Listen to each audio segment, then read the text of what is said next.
If you want to be happy in your long-term commitment, relationship, or marriage, you need to embody the black cat, and he needs to be the golden retriever. The loyal, loving golden retriever that is good-looking, charming, cute, and would never abandon you. If you want a man like this, you have to be the black cat. And if you don't believe me, I'm gonna show you examples right now. Golden retriever, black cat. That's why it works. Golden retriever, she's the black cat.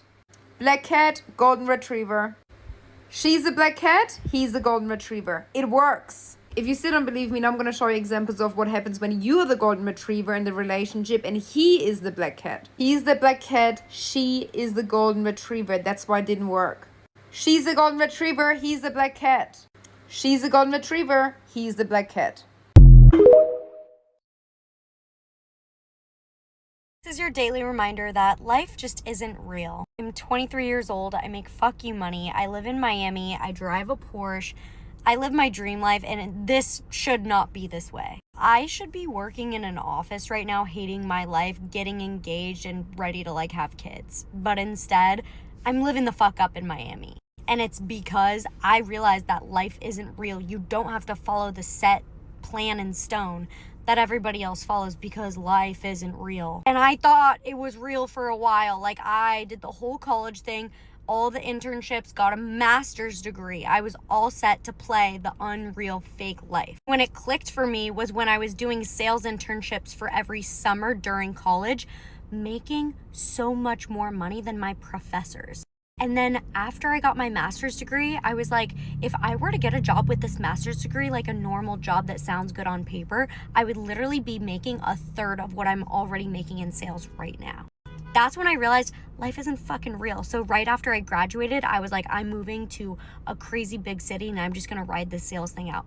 Moved to Miami, doubled the fuck down in sales, and obviously, you guys are watching my account, I train thousands of women in sales, how to get started on their own sales journey, because life isn't real. Sales is the cheat code in order to cheat the whole fake life thing. All my students, they live the same exact life, and they also agree life isn't real. Money isn't real. None of this is real. Start living your fake life. It's way more fun anyways. This is your daily reminder that life just isn't real. I'm 23 years old, I make fuck you money, I live in Miami, I drive a Porsche, I live my dream life, and this should not be this way. I should be working in an office right now, hating my life, getting engaged, and ready to have kids. But instead, I'm living the fuck up in Miami. And it's because I realized that life isn't real. You don't have to follow the set plan in stone that everybody else follows because life isn't real. And I thought it was real for a while. I did the whole college thing, all the internships, got a master's degree. I was all set to play the unreal fake life. When it clicked for me was when I was doing sales internships for every summer during college, making so much more money than my professors. And then after I got my master's degree, I was like, if I were to get a job with this master's degree, like a normal job that sounds good on paper, I would literally be making a third of what I'm already making in sales right now. That's when I realized life isn't fucking real. So right after I graduated, I was like, I'm moving to a crazy big city and I'm just gonna ride this sales thing out. Moved to Miami, doubled the fuck down in sales, and obviously, you guys are watching my account, I train thousands of women in sales, how to get started on their own sales journey, because life isn't real. Sales is the cheat code in order to cheat the whole fake life thing. All my students, they live the same exact life, and they also agree life isn't real. Money isn't real. None of this is real. Start living your fake life. It's way more fun anyways. You don't need to read more books. You don't need to change your mindset. You need to take action. You need to get out of your head. There's a quote that I always remember by Tony Robbins. It's like, stay in your head, you're dead. Nothing good comes from staying in our heads. Get out of your mind and get into life and start taking action like somebody who could make money. It wasn't until I got out of this cycle of staying in my head and trying to change my beliefs in order to take action that I realized that that was actually what was keeping me stuck. Thinking that I needed to change my beliefs was preventing me from making money. You're not on social media, huh? You're not on Instagram. I honestly am too fragile a person to have social media. I can't. My ego is too fragile. I have so It's much. probably smart though. My brain is too fragile. I'm like a delicate flower. I have enough anxiety. You know what honestly. my tip is? Don't read the comments.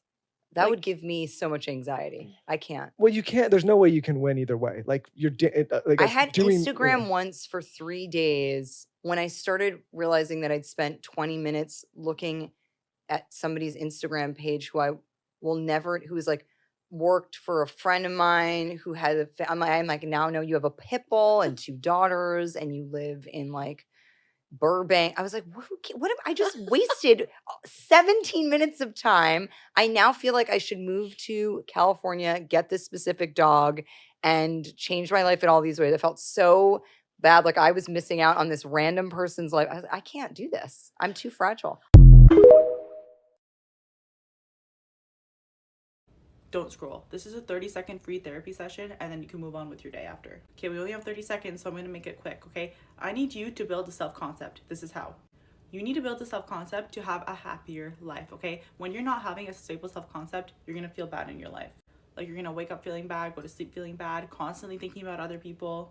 So what I need for you to do to build a stable self-concept is to do what you have been putting off. And this is what I mean. So if you've been putting off going to the gym, you need to go do that thing, okay? I know you don't want to, but you need to do it. Or if you've been putting off doing laundry, go do your laundry. Because when we are putting things off, we are telling ourselves subconsciously that we are not worth doing things for ourselves for. And then that diminishes our self-worth and self-respect, okay? So that's why we need to do that. Build your self-concept. You got this. Now you can scroll. Enjoy. The formula is literally this. Keep going after it gets hard. And probably a little bit past that. The difference between people who win and lose is one word: perseverance. Angela Duckworth did a famous study at the University of Pennsylvania that said it wasn't intellect, it wasn't IQ, it wasn't background, it wasn't net worth that pre-indicated success. It was how much pain you could take, aka grit. And so, if you can keep going, looks like you can win more often. I've been sitting here for 5 minutes with my jaw on the floor. Listen to this. Visualize 2.5 million shoes produced each hour. Visualize 68,733 phones produced each hour. Visualize 190,000 garments produced each minute. Visualize 12 tons of plastic produced each second. As a collective, we all need to stop over-consuming. His Instagram following list, none of your business. Videos he watches on TikTok, none of your business. Him checking out another beautiful woman walk into the restaurant, none of your business. Him liking another girl's Instagram photo, none of your business. The relationship with his ex-girlfriend, none of your business. The pick-me girl that secretly wants him, none of your business. His past sex life, none of your business. His female friends, none of your business. So I just saw this post from a buddy of mine where he says, whatever you do, if you make content about it, you will outperform the competition. And I think this is one of the most important ideas of content creation from any kind of professional standpoint, right? If you're running a brand, if you have a services business, if you have a product business, consistently just creating content and putting it out there can dramatically change the trajectory of your business and put you so far and away above anyone else who's doing the same thing as you, even if they're doing it better. And this doesn't mean you have to make videos every day. This can be in kind of any media. It can be a newsletter. It can be posting on LinkedIn, whatever channel you choose that kind of feels most natural. Just putting what it is that you do out there can really just create these outsized returns. And I'll tell you another story about this. I had a really interesting meeting this morning with this girl, Olivia, who runs this really cool business called the Cleary Collective. She makes these luxury silk scarves, and she started doing it earlier this year. And she makes them, she does these custom designs of, she started doing custom designs of really unique architecture from college campuses. And she would sell to people who went there and alumni and parents, and really drove all of the traffic and interest in her business just from posting these designs as reels on Instagram. And as a byproduct of doing this over the past year and all of the great designs that she's made, she's had McLaren reached out to her and said, hey, we're doing an event. Can you do a custom silk scarf for us? That then turned into a car wrap. And she has built a very, very strong and sizable business just within a year. And it is super impressive to watch that. And this is, someone who I know. I follow some of her content, and that's just one example. And there's so many of these people kind of creating stuff, putting their designs, putting their work out there online. that really just do a wonderful amount for them. So I don't know, just a reminder. I think about content and how it's changed my life all the time. And so, yeah, just do it. In light of the underconsumption core and Project Pan here on TikTok, I wanted to show you my makeup collection. It all fits into this one makeup pouch, which I've had since lower secondary school. In my opinion, and for my lifestyle, I don't need a whole bunch of makeup. I just need a handful of quality products, which goes a long way. So here we go. One of my favorite makeup brands are Lancome. The best concealer ever. Only eyeshadow palette I have. It has everything I need. Brown shade, 2 lighter ones for my lid, and then shimmery one for glitter. My Kaya bronzer, it's dirty as fuck, hitting the pan here. The only bronzer I've found which is cool enough for my skin tone. We love Kaya. Now this is very much under consumption core. This is my blush. Seen better days. She just keeps breaking. I think it's like Max Factor or something like this. It's like a berry color, it looks nice on my skin. I can't be asked to buy another one, so I just keep it in here. It works for now. Moving on, we have La Roche-Posay tinted sunscreen with 50 SPF.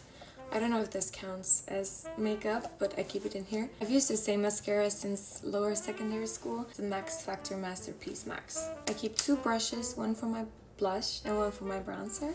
This is where I go a little crazy. 2 brown eyeliners. Needs to be sharpened. I don't have a little Anastasia dip brow, which I've had for too many years. Fully panned. Lip product. These 2 products I keep on repurchasing whenever I'm out. Black Honey, of course. I love it. The Clarins lip oil in the color Plum. It's the purple one. And that's it.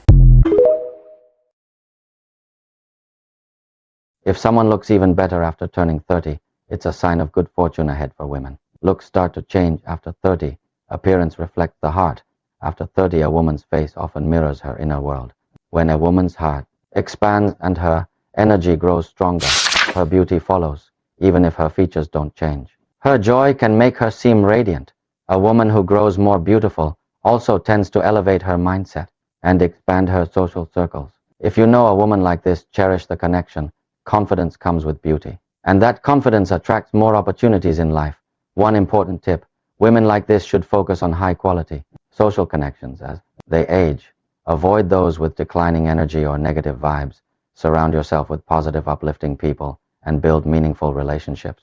If you want to have more wealth, you can bring my ancient Chinese feng shui talisman for wealth. Just put it in your daily wallet or bag and wear it with you. It can double your monthly income. If you need it, leave a need in the comment section and send me a private message. What do you do and how much do you make? I work in a Chinese restaurant and I make like $14 an hour. Oh yeah, nice. Do you love it? Yeah. How often do you work? 2 days a week. And how long are your shifts? 3.5 hours. Yeah. Do you get to take free food home? Yeah. What's the most challenging part of your job? Like answering the phone. Is it because you don't like talking on the phone or because you don't understand people? Because I can't understand them. Oh yeah. What's your favourite thing on the menu? Honey chicken and special fried rice. How did you get the job? I just went in one day and I gave them a resume and then yeah. Yeah, nice. They hired me. Well, we're from a jobs app called Get Ahead. Have you heard of us? No. So you swipe left or right to match on a job that you like, and it just makes the whole process simpler. Nice.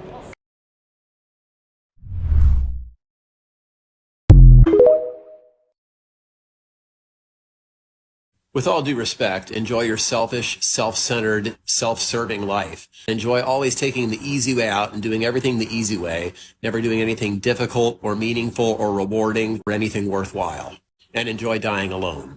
The hardest things in life will always be the most worthwhile. So if you're that weak, it's probably better that you don't have kids. And it's a good thing you're smoking hot, but you're going to get old. That too.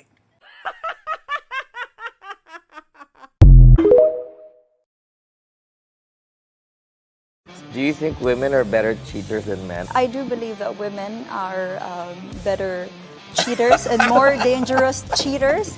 The risk for a woman is higher when they cheat compared to a man cheating. So they're more careful. So it makes sense that they are better cheaters. Do you know how I realize if someone is your soulmate or not? If you had everything in your life that you could possibly ever have, your career, like everything that you ever wanted. Confidence, self-love, money, career. would you be with that person? Or would you strive for higher? I feel like that is like the ultimate way to know if that person is for you. The best self-improvement advice I ever heard is really simple. Pick a time to wake up, work, eat, exercise, relax, and commit to it. And it's not for the sake of being organized, it's to train yourself to do what you said you were going to do. If you want to have a successful 2025, listen up. I'm going to share with you something I wish I'd known 10, 20, 30, 40 years ago. And you're going to get it right now. And it's going to change your year. And if you take it seriously, it's going to change your life for the better. And here it is. Your mind responds to only two things: the pictures in your head and the words you say to yourself. That's it. Pictures in your head, the words you say to yourself. So to prove it to you, I want you right now to take a nice deep breath. If it's safe and appropriate, just close your eyes, close your eyelids right down. And I want you to imagine that I'm handing you half a juicy lemon. I'm handing you half a juicy lemon. And as you see that lemon come towards you, you can see the oils glistening in the skin. You can see the juice glistening in the flesh. And you can smell that strong lemon acidic smell as it comes towards you. And now I want you literally to reach out and take that lemon from me, pop it in your mouth, and use your jaw to start chewing on that lemon. Literally start chewing on that lemon. As you do, the oils burst from the skin, the juice oozes from the flesh, and your mouth, 99% of people, their mouths will start producing saliva. And as your mouth produces saliva, what's happening? Okay, open up your eyes, you're doing great. Your mouth is producing saliva, even though there's no lemon. It's an imaginary lemon. Your mind's just responding to words and pictures. And it's doing that every single day, moment to moment, week after week, year after year. This year, if you want to have a fantastic, successful 2025, start telling yourself better things, create better pictures in your mind, and you're going to get much better results. Making friends when you're in your 30s or even 20s, 40s, 50s, when you are single, can be really, really difficult. I've seen a lot of y'all saying that that's what you're struggling with. We just got done with some meditation here in Costa Rica, so we're feeling very zen. And ready to share. When Catherine and all my Santa Monica girlies left me, I felt really lonely. I called you just laying in my bed, so sad, because I felt like I had no friends because all my friends had left me at like the same time. What really helped me was actually just getting out there, going on group dinners, being a guest person, really. When you have your tight circle, it's really easy to like not see the opportunity around you. Easy to say no to opportunities because you're so comfortable in who you're with. If you're having a hard time because everyone is married and you feel like everyone's in a different life phase than you are, go out of your way to start inviting old friends and new friends to go get a coffee, go for a walk. It doesn't always have to be like drinking and going out on a Friday night. I remember I called Shannon from Austin one time. I feel like such a loser. Oh, I remember that. Yeah, I have no one's asking me to do anything. Like, I don't have anything going on. Shannon was like, well, are you asking people to do stuff? You have to put yourself out there. And I wasn't. I was just sitting there like feeling sorry for myself that no one was reaching out to me. Anytime I think about that, it's so effective. If I just put myself out there, I reach out to girls that I know well, girls that I don't know well, maybe someone I met, maybe someone online. Want to go grab coffee, go for a walk? People want to be invited to do things. Everyone is feeling the exact same way that you are feeling. Doing things that are intentional, not just going out and getting drinks and partying, because then you kind of cultivate a party friend group. I don't find the most meaningful. Worthwhile to have your party for friends. For like, sure. You can have different types of friends. Go shopping, anything really. Go on a lunch date. And my last tip would be reach out to your married friends. Reach out to your friends with kids. Do not let those relationships fall to the wayside, because friendships ebb and flow over the years. They may not be like present in front of you right now, but they could be. And like even a few years. And even if it's try at least once a month or once every couple months. Yeah, once every couple months, whatever it is. But you got this. Or if y'all want to start dropping below, like where y'all live, and start doing meetups, definitely do that as well.